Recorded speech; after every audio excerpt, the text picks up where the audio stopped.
I'm Tiffany, and this next video is all about how to use your Google browser or your Chromium browser within your ViewBoard.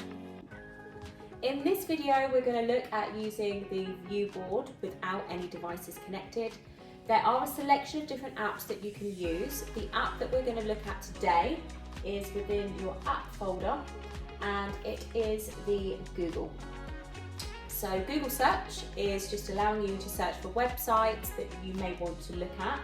If you tap on your search, it will bring up a keyboard so you can type in what it is that you're searching for. If you do have an older model screen, then you may find that you can't find the Google app, but you will have an app called Chromium. It's the same. So you are able to search for things on Google within there. When you're using this, the filters will be set to your school's filters. So if it's connected to your school network, anything that you're not able to access on your laptop will be the same here. So this allows you to use the device as a standalone. You can bring up websites and you could still be using your device in the classroom to display other things, to work on something, but the children are still able to see the board.